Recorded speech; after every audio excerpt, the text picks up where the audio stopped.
উপস্থিত আছেন আজকের এই অনুষ্ঠানের সময় প্রধান অতিথি এই রোডের কৃতি সন্তান মিঠাপুকুরের গর্বিত সন্তান আমাদের সকলের শ্রদ্ধাভাজন ডাক্তার জিম্মা হোসেন স্যার। উপস্থিত আছেন ইউনিয়ন জামাতের সম্মানিত সেক্রেটারি মামুনুর রশিদ ভাই, অন্যান্য নীতিবৃন্দ, খেলোয়াড়বৃন্দ, উপস্থিতিবৃন্দ, আসসালামু আলাইকুম রহমতুল্লাহি ওয়া বারাকাতুহু। আমরা মহান মনিবের দরবারে শুকর আদায় করছি যে মহান মনিব আজকে আমাদের সুন্দর আয়োজনের আসার সুযোগ করে দিয়েছেন। আলহামদুলিল্লাহ দরুদ ও সালাম পেশ করছি আমাদের প্রিয় রাসূল সাল্লাল্লাহু আলাইহি ওয়াসাল্লাম। সেই সাথে আজকের এই শুরুতেই আত্মা মাগফিরাত কামনা করছি এই শহীদ আবু সাহিদ সহ শহীদ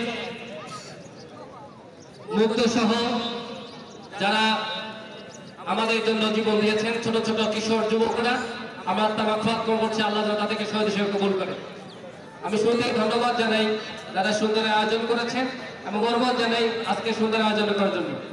প্রথম যে কথাটা বলতে চাই সেটা হলো আজকে যখন আমরা এখানে এসেছি আমরা সবারই একটা খেলার টার্গেট আছে, দুই দলেই জেতার লক্ষ্যে নিয়ে মাঠে নামবে।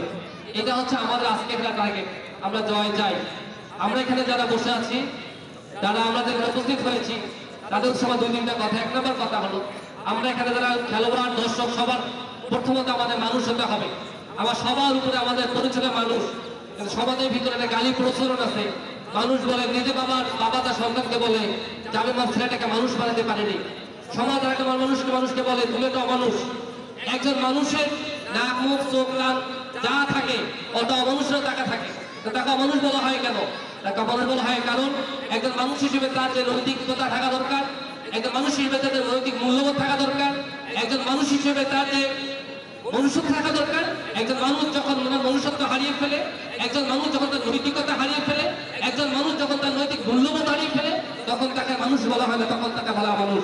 আমার সমাজের ভিতরে অমানুষ তৈরি করতে চাই না, আমার সমাজে মানুষ তৈরি করতে চাই, আমার সাথে মানুষ হতে চাই।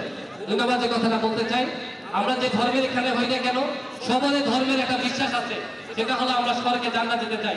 সেই জন্য আমাদের কাজ করতে হবে। আমাদের আলেকজান্ডার দ্য গ্রেট যখন পৃথিবীর চলে অসুস্থ খুব, তখন উনার সেনাপ্রধানকে ডেকে বলেছিল আমি মারা যাওয়ার পরে তোমরা আমার 3টা ওসিয়ত পূরণ করবা। একটা ওসিয়ত হলো আমি মারা যাওয়ার পরে আমার এই খাটনিটা আমার জন্য কোনো আত্মীয় স্বজন বহন না করে। 2 নম্বর হলো আমাকে তোমরা যেখানে কবর দিবা পুরো বাড়িতে কবর থেকে পুরো জায়গাটা তোমরা সোনার উপর বিছাই দিবা। 3 নম্বর হলো তোমরা যখন আমাকে সাদা কাপড় দিয়ে মোড়াবা, আমার পুরো শরীরটা সাদা কাপড় দিয়ে মোড়াবা, কিন্তু হাত দুটা মোড়াবা না, হাত দুটা হাতের দিবসে ঝুলাই দিবা।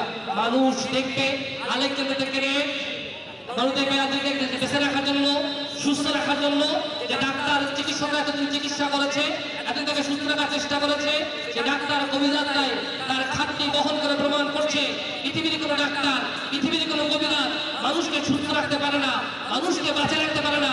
সুস্থ রাখার মালিক, বাঁচিয়ে রাখার মালিক একজন, তিনি হলো আল্লাহ। 2 নম্বর হলো বাড়ি থেকে কবর পর্যন্ত পুরো টাকা সনদ বিছাই দিবা। 3 নম্বর হলো আমাকে যখন খাটিতে শোয়াবা তখন খাটে 2 পাশে আমার হাত ধরে ঝোলাই দিবা। মানুষ দেখতে আলেকজান্ডার দ্য গ্রেট 2 হাতি স্বর্ণ অর্জন করেছিল, 2 হাতি রূপ অর্জন করেছিল, 2 হাতি হীরা অর্জন করেছিল। আলেকজান্ডার দ্য গ্রেটের হাতের নিচেই সে স্বর্ণ পড়ে আছে, রূপ পড়ে আছে, হীরা পড়ে আছে। আলেকজান্ডার 2 হাতি হীরা ধরতে পারছে না, স্বর্ণ ধরতে পারছে না, রূপ ধরতে পারছে না, খালি 2 হাত দিয়ে সাদা কাপড় দিয়ে পৃথিবীতে চলে যাচ্ছে। সমস্ত উপস্থিতি আজকে এইটা হচ্ছে বাস রিয়েলিটি। আমরা যারা এখানে আসি আজ হোক কাল হোক এই অবস্থা আমাদের হবে। এই সাদা কাপড় পরে আমাদের পৃথিবী চলে যেতে হবে। আসেন সেই সাদা কাপড়টা মরণের আগে আমরা নিজেকে শুনতে নেই, আমরা নিজেকে ভালো মানুষ হিসেবে, ভালো মুসলিম হিসেবে নিজেকে তৈরি করি।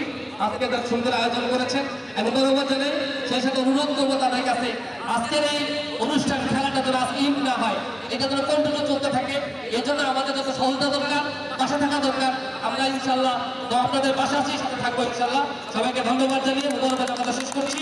আসসালামু আলাইকুম ওয়া রাহমাতুল্লাহি ওয়া বারাকাতুহু।